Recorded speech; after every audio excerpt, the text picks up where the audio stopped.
Every family has a mistake. My mother posted together with a picture of my 9-year-old daughter. My dad and my sister both liked it. My daughter said, "That's me."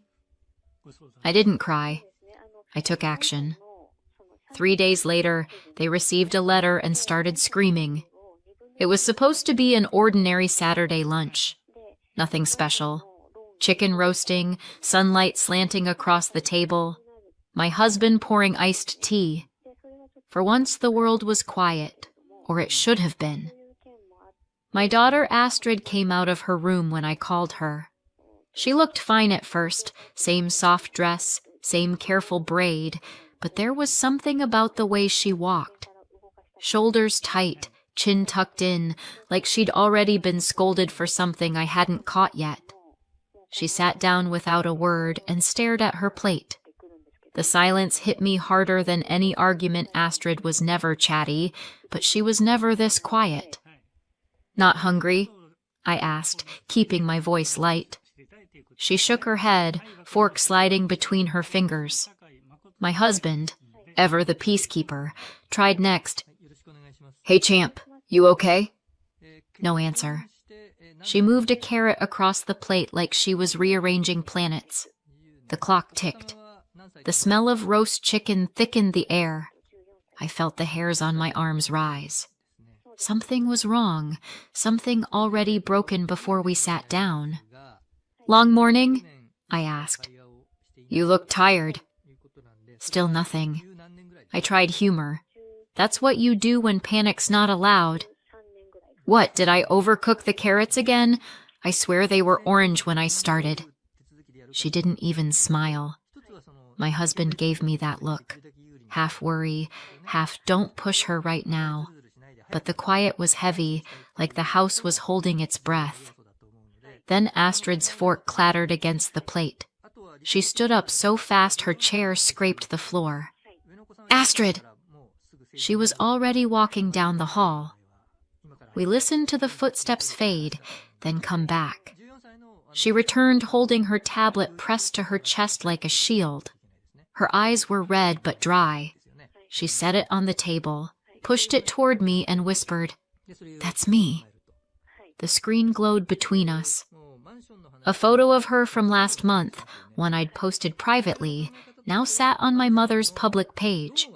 The caption, "Every family has a mistake." Underneath, my father's thumbs up, my sister's little heart.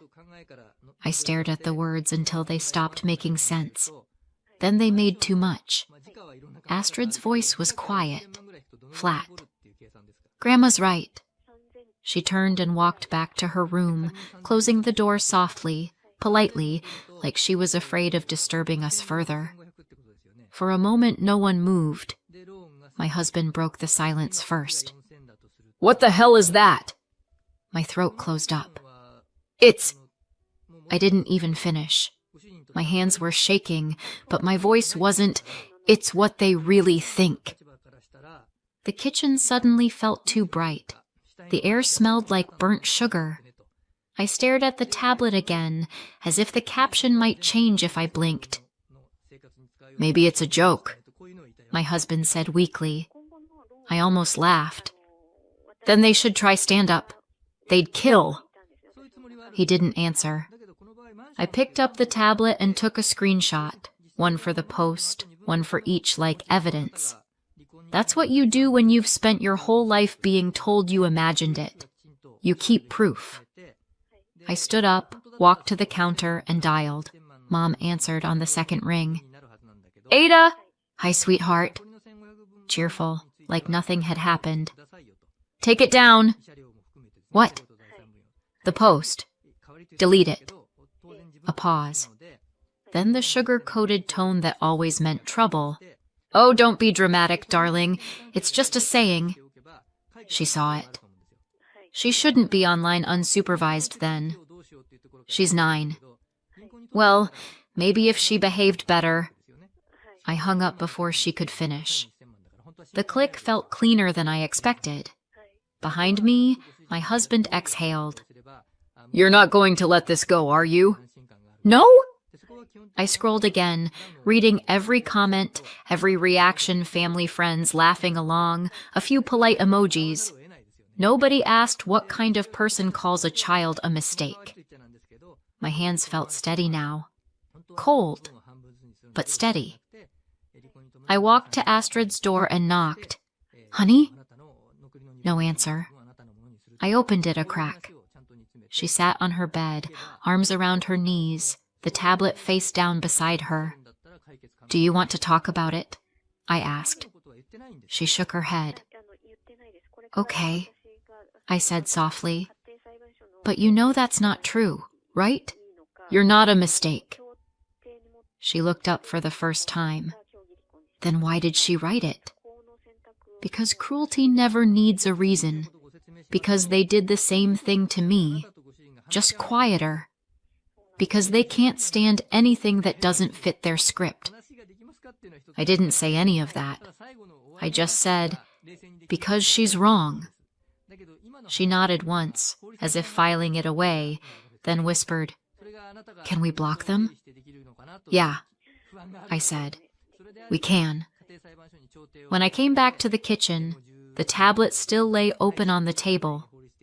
The screen had gone dark, but the words burned behind my eyes. I opened my laptop, logged into every account, and started cutting ties one by one. Unfriend, block, delete. Each click sounded like a lock turning. My husband leaned against the counter. "You sure about this?"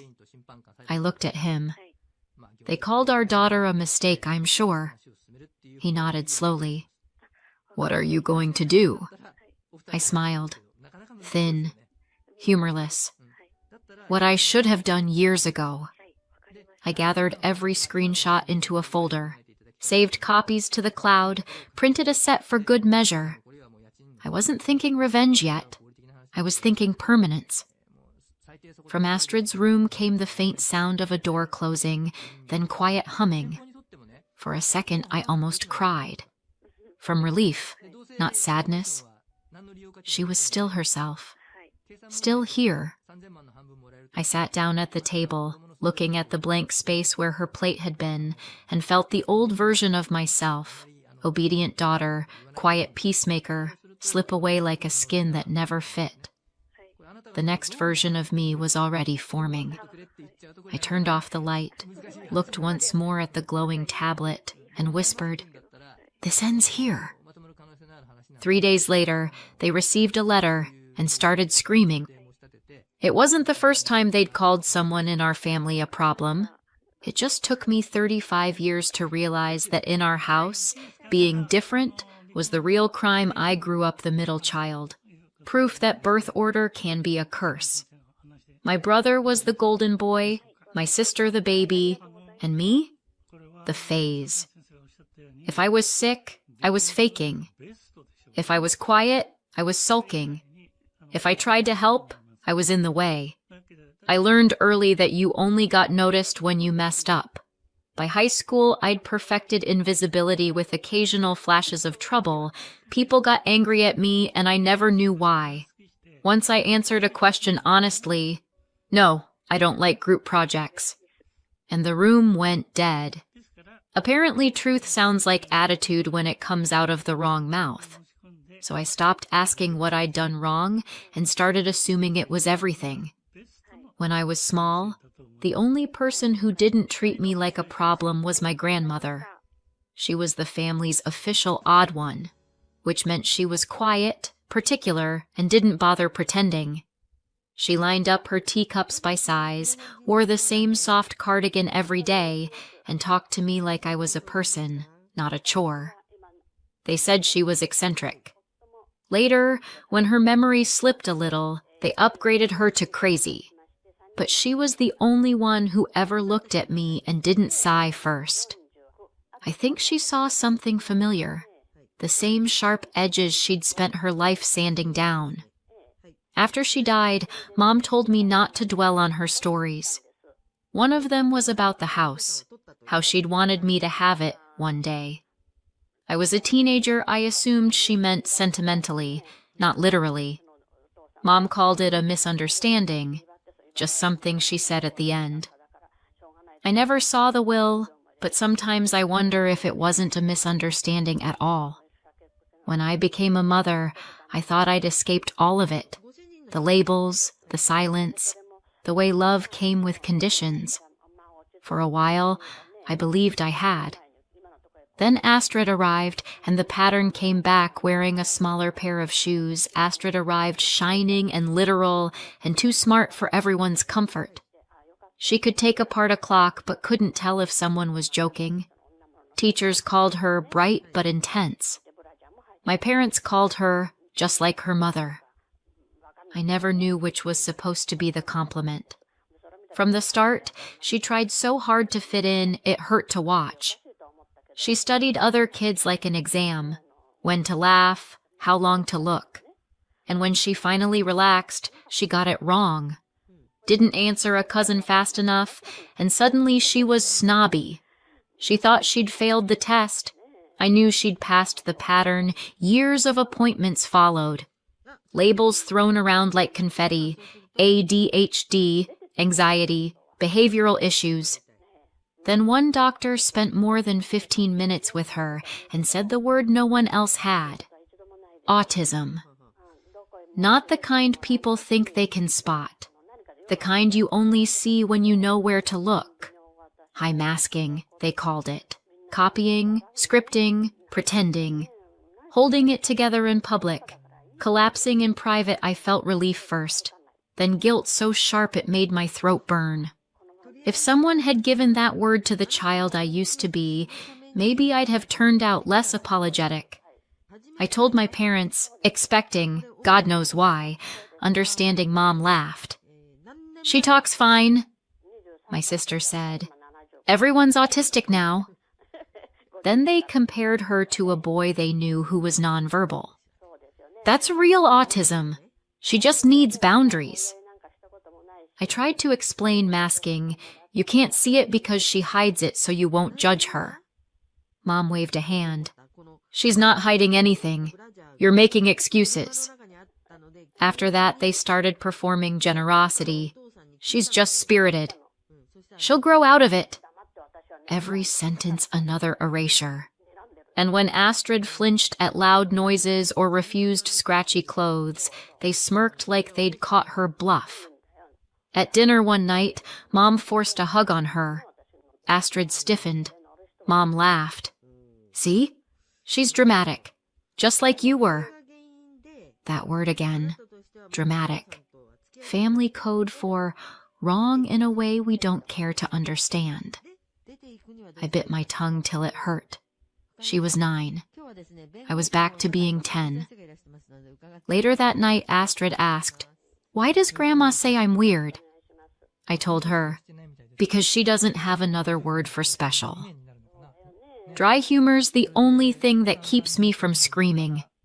But the truth was simpler and sharper. They can't stand what they can't fix. And they can't fix what isn't broken. That was when I started keeping receipts, texts, comments, moments. Not because I planned revenge, but because I knew one day they'd pretend none of it happened. When Mom posted that photo, it didn't come out of nowhere. It was the punchline to a joke they'd been telling my whole life. They'd called me dramatic. Then they called Astrid defective. Different generation, same script. They made me the problem once. They weren't going to do it to her. That was the moment I stopped being their daughter and started being her mother. The morning after the post, I didn't cry. I made coffee, opened my laptop, and looked up property lawyers. By noon, I was sitting in front of one, Sabrina Holt. Calm, sharp, the kind of woman who looked like she'd never once apologized for taking up space. I admired that about her immediately. "I need to find a will," I said. "Or a copy of one." Sabrina didn't flinch. "Whose?" "My grandmother's. She told me once that her house would be mine. Everyone said she was confused, but I don't think she was. I think they lied." She leaned back, assessing me. "And you believe there's a legal document?" "I believe my family hides everything that doesn't fit their story," I said. So yes? Her smile was small but real. Fair enough. I can pull probate records and land title filings. If she left it to you, we'll find it. And then what? Then, she said, we make them give it back. I laughed. Short, sharp, a sound that startled even me. Good. I'm done asking nicely. Waiting for her call was torture. I cleaned things that weren't dirty. I checked the kettle 4 times to make sure it was off. My hands wouldn't stop moving. Every time I sat down, I saw that post again, the photo, the caption, the likes. My parents' faces, smiling in public while I stared at the proof that they'd called my daughter broken. The house became an obsession. Not for the bricks or the walls or the stupid floral wallpaper, for what it meant. That was where everything had started. The birthdays, the shouting, the years of being told I was dramatic, and before that, it was where my grandmother had lived, quiet and strange and kind. They'd taken her house. They weren't going to take her voice too. I looked around my kitchen, small, rented, safe Astrid's drawings on the fridge.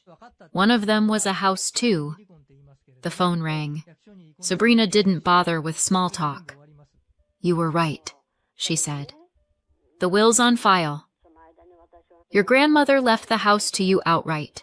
Your parents were temporary trustees until you turned 18. They never transferred the deed. I closed my eyes.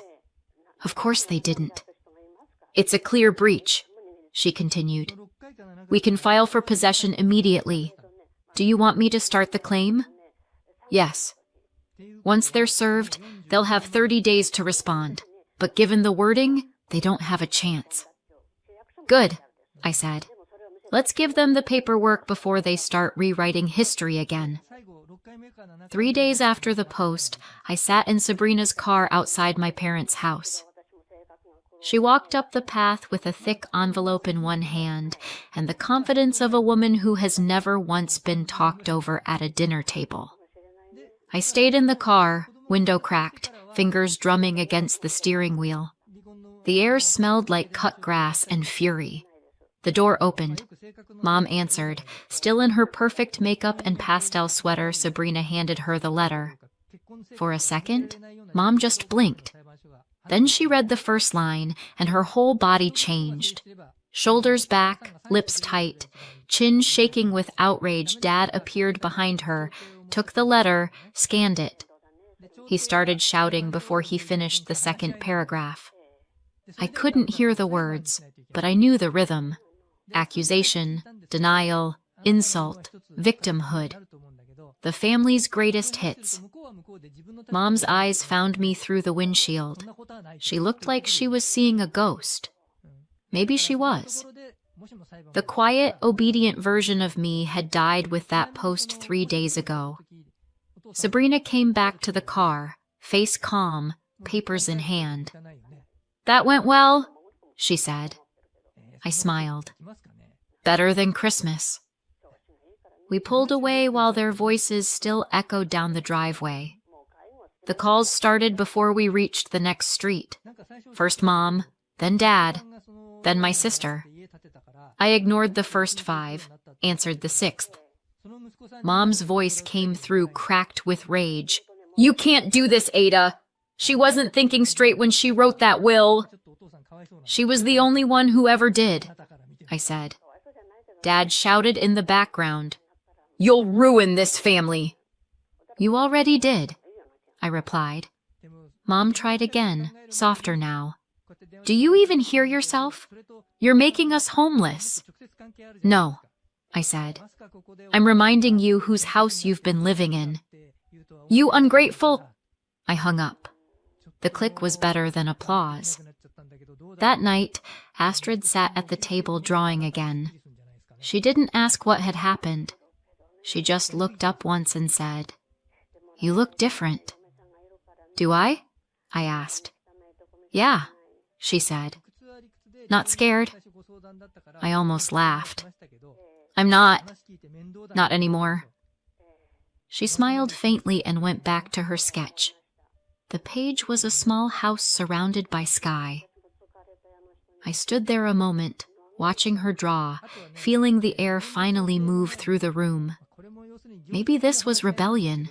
Not screaming, not smashing plates, just refusing to stay quiet when the truth was already loud. They'd spent my whole life calling me difficult. Now they could call me plaintiff. And honestly, I think that's progress. The envelope from Sabrina arrived on a Tuesday morning, thick, heavy, official-looking. I didn't even need to open it to know what it was. My parents had decided to fight back. They'd filed a counterclaim, saying my grandmother was mentally unfit when she left me the house. The same grandmother who paid their bills, cooked their dinners, and outlived most of her critics, Sabrina called before I'd even finished reading the letter. "They're claiming she was incompetent," she said. Her tone was calm, measured, like she was telling me the weather. "And?" I asked. "And they'll lose," she said. "But it's going to get ugly first." I laughed, though it came out too tight. "Ugly's fine. I was raised for it." The next few weeks were a blur of paperwork and whispers. Small towns don't need breaking news. They just need someone to break. Mom took the scenic route to self-destruction. She started by complaining at the church coffee hour, then moved on to the PTA. "She's trying to steal the house," she said. "And she's making up some disorder for Astrid to excuse her behavior." By the end of the week, half the town had heard that my daughter wasn't really autistic, and that I was the unstable one. At first, people nodded along. Some of them even meant well. I heard one parent say, "She talks fine. How bad can it be?" That's the problem with small towns. They'll hold a casserole fundraiser for you on Monday and gossip about you on Tuesday. Then I posted the truth. No long explanations. Just a copy of Astrid's official report, the screenshots of the post calling her a mistake, and a single caption, "This is what family looks like." I hit upload and closed my phone. By the time I checked again, it was on fire. Comments poured in. Teachers, parents, people I barely knew. One mother, whose son was nonverbal, wrote, "Autism looks different for everyone. You don't get to use our kids to mock yours." The tide turned fast. The same neighbors who used to wave at my parents in the grocery store suddenly couldn't make eye contact. The church quietly paused their volunteer positions. The PTA disinvited them from the next meeting. They wanted a crowd. They got a jury. Meanwhile, Sabrina built the case. She worked like a surgeon, every detail sharp, every cut precise. My parents' lawyer leaned on the eccentric equals unstable argument. "She lined up teacups," he said in court filings, as if that were proof of madness. Sabrina countered with bank statements, letters, and witness affidavits. "She was meticulous," she said, "and if that's a crime, we're all guilty." Every time I saw the paperwork, my chest felt like it was burning and freezing at once. This wasn't just about property. It was about rewriting the story they'd used to bury her and me, and now Astrid. Sabrina prepped me for court like I was going into battle. "Stay calm, don't engage, let the facts do it." I nodded, pretending calm. Inside, I was on fire. The courthouse smelled like dust and disinfectant. The benches were full. Neighbors, reporters, the curious, the hypocrites. My parents sat on the other side of the aisle. Mom in her pearls, Dad gripping his cane like a weapon.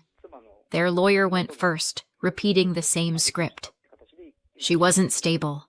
She arranged objects for hours. She couldn't make small talk. Sabrina stood up slowly, flipping through her folder. She balanced 3 bank accounts, managed her own taxes, and cared for 3 grandchildren. If eccentricity makes you unfit, half the county should lose their homes. Even the judge smiled. Just a flicker, but enough. Then Sabrina lowered the hammer. She wasn't crazy.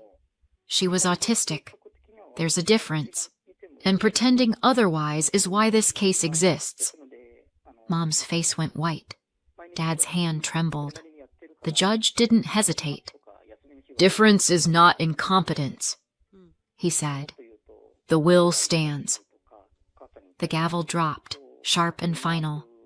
Outside, the air felt different, thin and clean, like the first breath after a storm.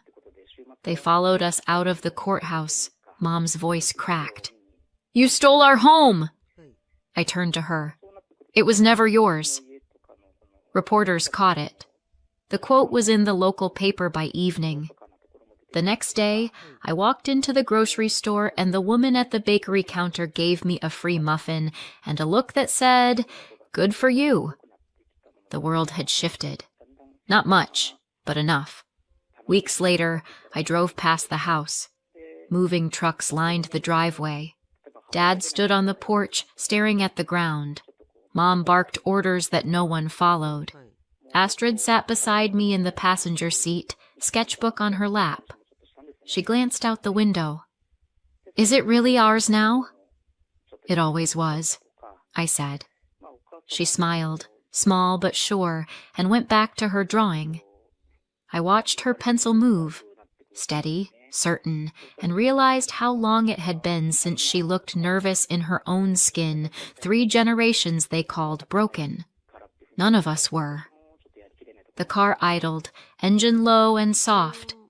I looked at the house one last time. They lost the house. We found our peace. So what do you think? Did I go too far or not far enough? Let me know in the comments. And subscribe for more. You know, Emma, I'm leaving you. Uh-huh. And take my soup with you. I shot back on autopilot, and only then realized what he'd actually said. He was standing in the middle of our kitchen, leaning on an open suitcase like it was a podium.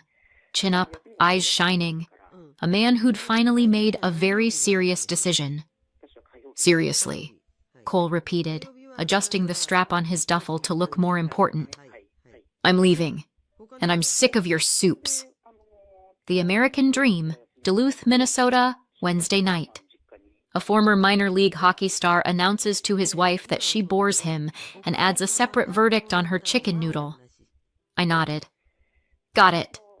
He was clearly ready for anything. Tears, screaming, a plate against the wall, but not for me just nodding and not collapsing dramatically on the floor.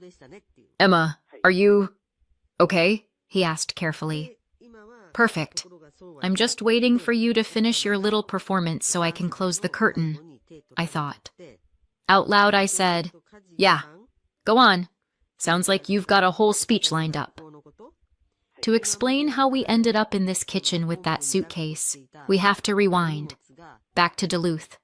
Back to snow, ice, ice, and people who for some reason think frozen water is the right surface for every sport and about half of all bad decisions. I was born in a town where the lake is bigger than most people's ambitions, and winter lasts until somebody finally loses it. Duluth, Minnesota. Ice, wind, tourists in the summer, and car wrecks in the winter. My mom is Diane Walker, and for the town she's a hero. Not the bakes cookies and hugs everyone kind. My mom is a rescue diver. The person they call when somebody walks out onto the ice with a what could possibly go wrong attitude and finds out. The phone at home could ring any hour. Diane would pick up, listen for maybe 2 seconds, her face would shift, and she'd grab her bag and radio. I'm on a call, she'd toss over her shoulder. I'll be back when I can. Door slam. White wall of snow outside the window. On the kitchen, half-cooked pasta, me, and my dad. My dad is Michael. Nobody ever put him on local TV. He didn't get thank you letters from the mayor, and no one asked him for interviews. He just came home from the plant, put a pot on the stove, sat across from me, and pulled me out of math homework and middle school drama. I remember one night. I'm 10. Algebra workbook is turning into hieroglyphics. Mom is already in her jacket at the door. You promised you'd be home tonight. Dad says quietly. Emma's got a test tomorrow. There are people out there, she answers just as quietly. I'll be back.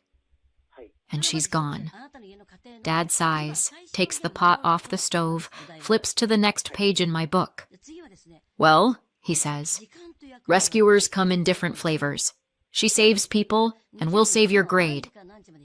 Dad was a hero no one ever wrote about. Mom was the hero everyone remembered, except for me and Dad. I was proud of her and resentful at the same time. At some point, I made myself a little vow. If I ever had a family, I wouldn't disappear from it every time the phone rang. I'd be the grown-up who's actually home. Spoiler, the universe heard that and thought it was hilarious. I became a trauma surgeon. In school, I was that weird girl with the book.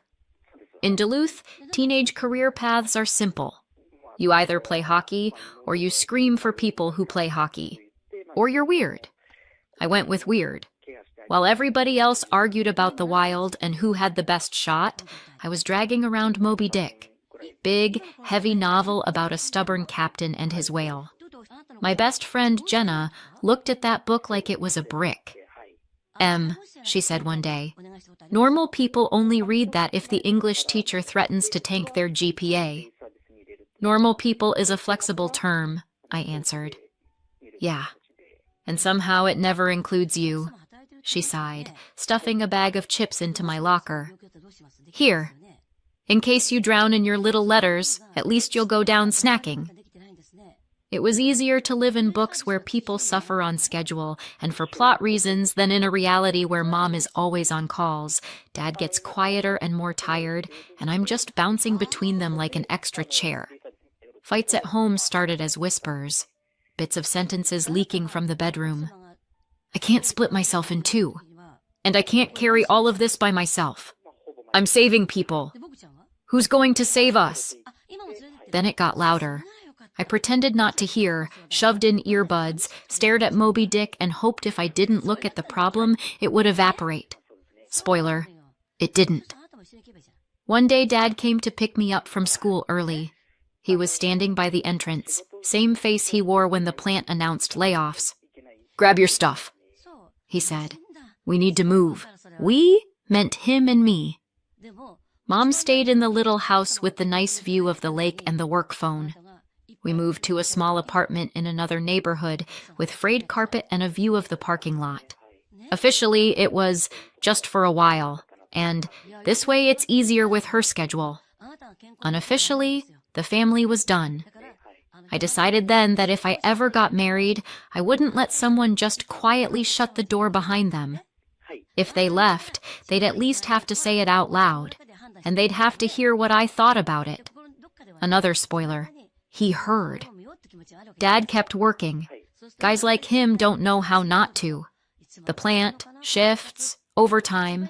No, take a vacation, relax. One day, he just didn't come home on time. The call was from the hospital. Is this Emma Walker? Your father's here. There was an accident. Now I know the smell of an ER too well. Bleach, vending machine coffee, metal. Back then it was my first time. Dad on a gurney, face gray, a neck brace crooked around his throat. He'd been pinned in some machine on the line. He needed a serious back surgery. Of course he had employer insurance. The kind where you have to be half dead and fill out 12 forms before anyone touches you. Doctors were honest. We'll do everything as soon as your insurance approves it. Insurance was honest too. We're reviewing your case. We waited. For months. Dad gritted his teeth, cracked jokes, asked about my exams. Then one day his heart just stopped cooperating. I stood in the hall outside that door with the staff-only sign and listened to monitors beeping and someone calling out orders. It felt like life and death were being decided right there, and I was locked out because I didn't have the training or the right badge. I decided I never wanted to be stuck outside that door again. That's how I finally locked in on medicine. Not go into healthcare. Be the person inside that room. Med school, residency, endless call nights. It all blurred into one long tunnel. I was always chasing life from behind, trying to catch up. Mom would call and tell me about another ice rescue. I'd tell her about exams and a 3-car pileup on the freeway. We both pretended my father was an old movie we'd accidentally left in the playlist. By the time I became a trauma surgeon in the Level 1 trauma center in Duluth, I had a degree, a license, student loan debt, and a permanent sleep deficit. A personal life? Not really. I had a schedule. And then one winter night changed everything. Yeah, sometimes the universe likes drama. A winter night in Duluth means snow flying sideways, cars skating down the highway, and our trauma bay turning into a collection point for everyone who thought physics didn't apply to them. I was in the call room, trying to choke down cold coffee and decide which was worse, the taste or the temperature, when they rolled in a gurney. Male, 29, MVC on ice, the paramedic rattled off. Suspected major knee injury. Possible spinal involvement. Awake. Cussing. On the stretcher was him, Cole Bennett. Even if you've never watched a minor league game in your life, that look is hard to miss. Tall, shoulders like a billboard, light hair, a little stubble, split eyebrow, and a bruise blooming on his cheekbone. And his eyes, pissed off and scared at the same time. "Oh my God, that's him," Nurse Kelly whispered. "That's actually Cole Bennett." "Do you ever watch hockey?" Another nurse snorted. "Or is it all true crime with you?" I glanced at the monitor. Films, vitals, preliminary notes. For me, he was another complicated case. For half the staff, he was a celebrity. "Doc," he grunted when I leaned over him. "Be straight. Am I ever getting back on the ice?" "Straight?" I said. "Right now, I care about you getting back on your feet. We'll talk about the ice later." He closed his eyes, clenched his jaw. We hit him with pain meds, but there isn't an anesthetic for your life as you knew it might be over. The surgery was long. Professional hockey was a question mark. Walking like a normal person was the priority. I did my job like always. But once rehab pulled him out of the OR and into the hallway, it stopped being like always. Rehab is the worst part for patients and the best test for doctors. There are no quick wins. It's sweat, anger, and boredom. Cole hated every minute. "I'm not crippled," he snapped at the PT. "Right now, while you're lying there whining, you're pretty close." The PT answered. He wasn't any sweeter with me. "Dr. Walker," he growled one day, "do you really think my life isn't over?" "I think you still have a heart, lungs, and a brain," I said.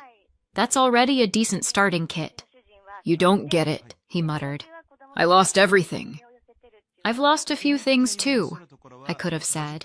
Instead, I said, "I have a whole ward full of people who thought they'd lost everything. Want me to introduce you? We'll start a club." He stayed mad, pretended not to listen, and then did the exercises anyway. At first out of sheer stubbornness to prove I was underestimating him. Later because he started to believe maybe he could come back from this. The nurses built a whole soap opera around us. "He looks at you like that," they whispered. "He looks at everyone like that." I waved them off. "He's under contract with his own charm." That wasn't true.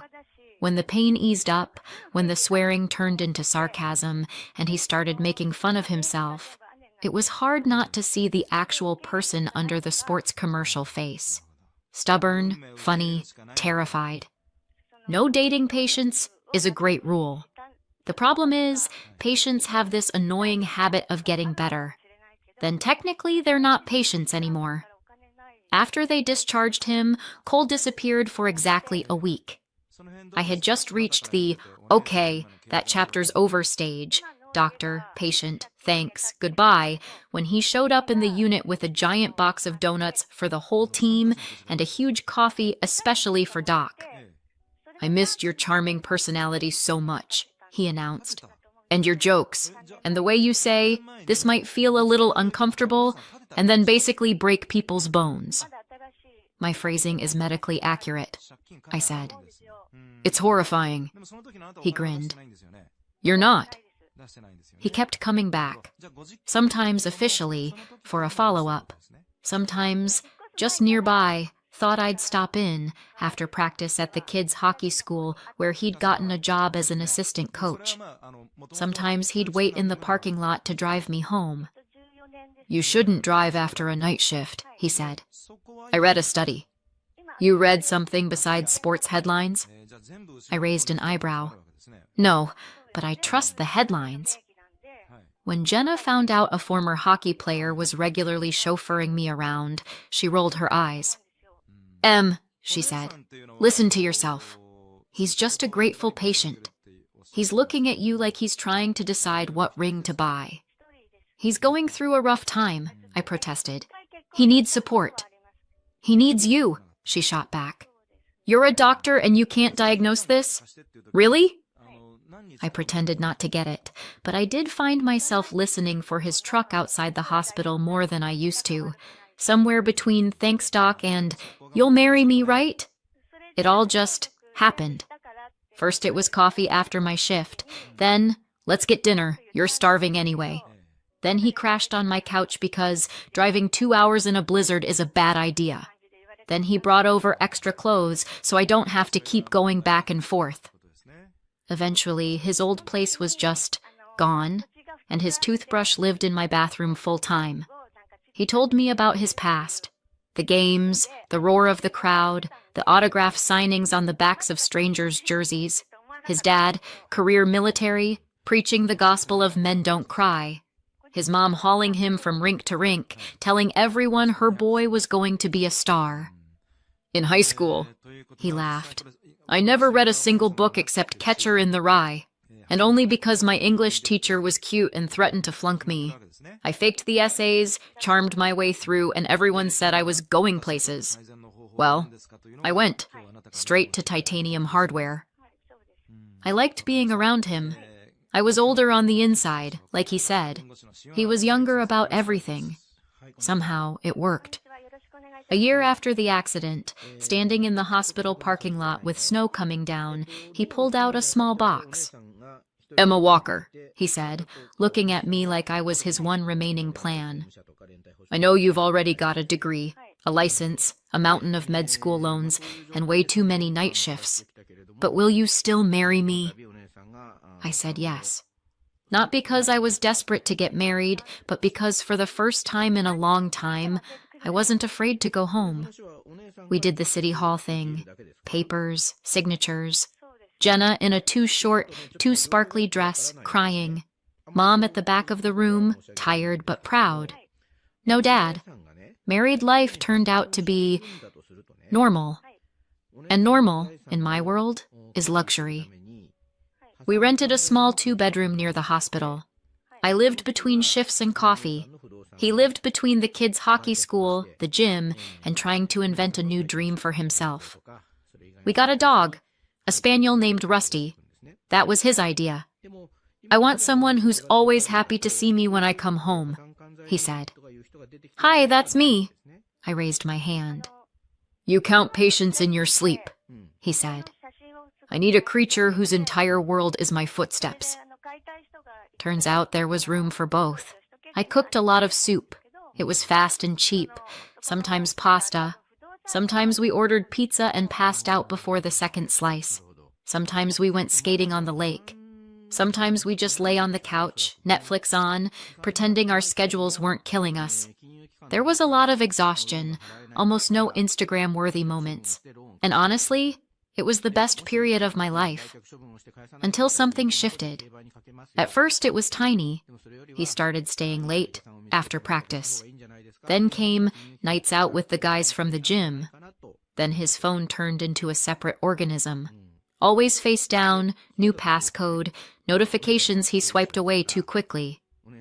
Got a new secret client? I tried to joke one night. Got a new secret headache, he muttered. People keep rescheduling sessions. I'm just texting with clients all day. Uh-huh, I said. Then why does this secret headache keep getting deleted from your messages? We fought. Loud, stupid fight. Doors, voice, all of it. I went to work with a knot in my stomach and no official diagnosis. I could look at a CT and say, fracture, needs surgery. In my marriage, I just kept telling myself, maybe I'm overreacting, while suturing up strangers. Eventually, I gave up and told Jenna. We were in my kitchen. I was stirring soup. She was eating it and listening. I don't like this, she said finally. I mean, I like your soup. I don't like your husband. It's just texting, I argued. She sighed. If a patient came to you and said, I've got this weird pain, but maybe it's nothing, and you saw all the symptoms, you'd order tests, right? You wouldn't pat him on the shoulder and say, let's not upset the vibes. You don't want to test because you're scared of the results. She was right. I didn't want to. Checking means admitting the problem is real. The universe decided to speed that process up. Cole and I had plans to go out to dinner. Just the two of us. Rare event, like a sunny day in February. I swapped shifts, actually did my hair, put on the one decent dress I owned. An hour before we were supposed to leave, he texted, Sorry, Em. Coach called a meeting about schedules. Really important. Rain check? Coach? Cute. I looked at my reflection in the mirror, then at my phone. Then I called Jenna. Dinner's still on, I said. We're just changing the lineup. Oh, she said. This is already my favorite plan. I'll be there in an hour. We went to that same restaurant anyway. They sat us in the back. 5 minutes later, I saw him. Cole was by the window. Same shirt he'd put on for me. Across from him was her. Brunette. Glamorous, confident, in a dress that knew exactly what it was doing. She laughed. He leaned in, his hand on her knee. They looked like a promo still for a show called He Chose Fire. I really want to be wrong, Jenna whispered. But I'm pretty sure that's not Coach. Unless he's coaching very specific skills, I said. I could have stood up, marched over, made a scene. I spend my life cleaning up after impulsive choices, so I stayed put. We pretended to eat. I watched the way he looked at her, the way he smiled, the way he lit up. At some point, I realized this wasn't some client he texts. This was a whole other life. What are you going to do? Jenna asked quietly when we walked out into the cold. Tonight? Nothing, I said. Later? We'll see. The decision came the next morning. No melodrama, just like drafting a care plan. I knew her name. Irene. I'd seen it pop up on his phone. I also knew what she liked to be called, Rain, per her Instagram. Standard fitness influencer feed. Gym, selfies, bright lipstick. When Cole went to shower and left his phone on the table, I picked it up. Yeah, it's bad. Yeah, it probably wouldn't hold up in court. I wasn't planning to go to court. I needed facts. And there they were. A month of messages. Jokes about your boring doctor wife. Plans for when everything's sorted out. Pictures I did not need to see. I took a few screenshots. Insurance, but not the kind you bill. Then I opened her contact and texted. We need to talk, tonight. 8 p.m., same restaurant. Just you and me. See. Her reply. Wow, sounds serious. Okay, I'll be there. Perfect. Now I just needed a wig, some makeup, and a small crime's worth of nerve.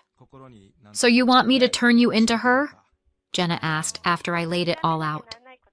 I want him to say everything out loud, I said. All the stuff he tells her about us. No, it wasn't what you think. I want the uncensored version. And for that, he has to believe he's not talking to me. Jenna opened her makeup kit like a magician opening a trunk. All right, dark hair, eyeliner, big lips, heels, she listed, scrolling through Irene's Instagram. Don't tell me you expect to actually wear this. I do, I sighed. Fine. I've waited my whole life to put you in heels higher than 1.5 inches. Today is my Super Bowl. She straightened and curled my hair, twisted it into something that looked like Rain's photos. Foundation, contour, highlight, eyebrows from scratch. Eyeliner sharp enough to kill, mascara in 3 layers. She dug a black dress out of my closet and cinched it until I rediscovered my waist. "Hello, Rain," she said, stepping back. "You are officially the type of woman your husband stares at after hours." I looked in the mirror and, honestly, scared myself a little. "If I fall in these shoes," I muttered, "you're scraping me off the floor." "If you fall, we'll pretend you're drunk," Jenna said. "It'll just add realism." At 8 on the dot, I was at that same restaurant. Dim light, music, my heart beating way too fast. I picked a table in the shadows, back to the door so I wouldn't see him until he was right there. He was on time. He saw me. Well, saw her, and lit up. That smile used to melt half the nurses on our floor. "Rain," he said, coming up to the table. Not a flicker of doubt. No double take. Instagram hair, tight dress, and whatever he wanted to see did all the work for his brain. "Hey," I said, dropping my voice half an octave. "Sit. We really do need to talk." We ordered wine. I barely touched mine. "I thought you might bail," Cole said. "You were kind of off last night." Last night, I was sitting at the next table with my best friend. I thought, out loud. "I'm not interested in being your side entertainment," I said. "I don't want to be the fun one while you go home to your doctor wife." He leaned in. "Emma, he stumbled, then kept going. She's a good person. She really is. She takes care of me, she cooks, she's always at work saving people, but with her, everything's just too predictable. We're like retirees. I come home, there's soup, there's Netflix, we fall asleep. I'm not ready to die in that routine." I mentally took notes. She takes care of me, she cooks, she saves people. As a complaint. Interesting angle. "With you, I feel alive," he went on. "You're a rush. I need that. I need fire, not endless chicken broth." I almost laughed. My hand shook instead. "So let's be adults," I said. "I'm not okay with being your fire on the side while you live your real life with someone else. I'm not your day off. Either you're actually with me or you're not. Move in with me. Leave her. Or we end this right here." He leaned back. You could see the wheels turning. Not for long, though. "I've been thinking about that for a while," he said. "Honestly, I can't keep doing this. I'll talk to her. Tonight. Tell her the truth. You're right. This isn't fair to either of you." If I'd had a cliché bingo card, I'd have yelled bingo on the spot. "Okay," I nodded. "Then we'll talk when you've done it." He paid, kissed me on the cheek. I came dangerously close to ripping his head off, and left. I sat there a few more minutes to get my heart rate under control, then went home. At home, I washed off the fake face, peeled off the heels, pulled on my stretched-out sweatpants and t-shirt. Back to being Emma, the real one. I sat in the kitchen, poured myself some tea, put my phone on the table, and waited. Sometime after 9, the door slammed. Cole walked in with the look of someone heading into a doctor's office for test results. "This is going to hurt, but it's the right thing. Emma, we need to talk," he said. Deja vu. "Sure," I nodded.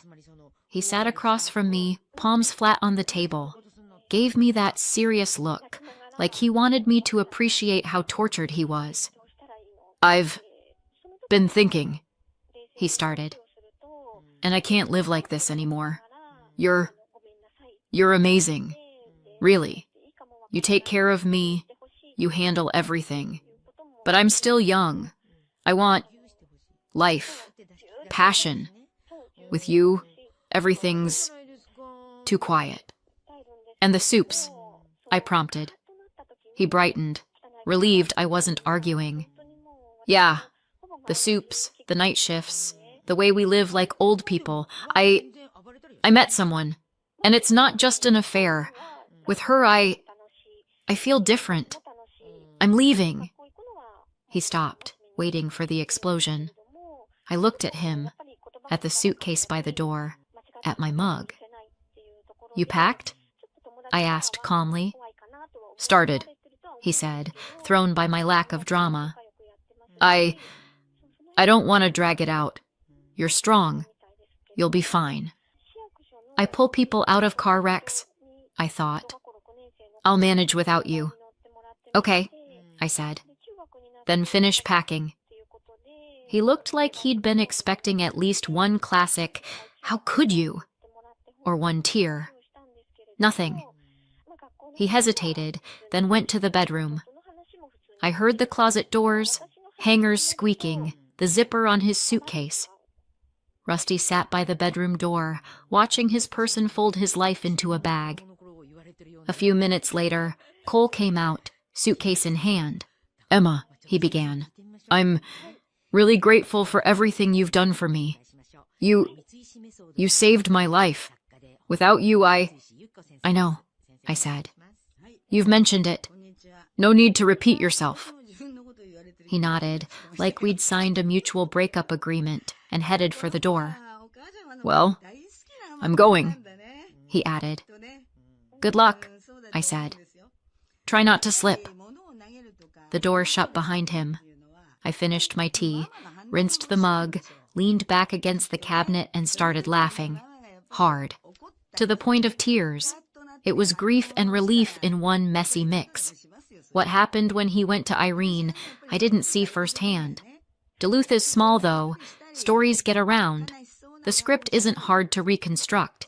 He shows up at her place with a suitcase, a head full of drama, and a speech about real feelings. She opens the door, sees the whole setup, and says, "What is this?" "It's me," he says proudly. "I left Emma. Now we can be together." Pause. Long one. "You're out of your mind," she says, according to people who heard about it. "I never asked you to leave your wife.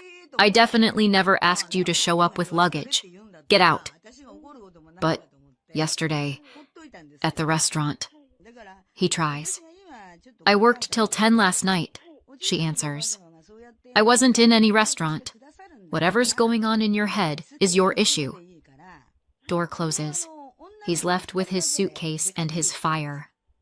Then comes a friend's couch, a couple nights in his truck, a lot of thinking, and finally, the brilliant idea. I should go home. She'll understand. Humans are unbelievably optimistic when it comes to other people's patience. A few days later, on a quiet morning, the doorbell rang. I opened it, and there he was, Cole. Crumpled shirt, red eyes, huge bouquet of roses. I've seen that combination before on guys wandering into the ER after bar fights. I swear it wasn't my fault, but I'm still hurt. "Hey," he said. "Hey," I answered.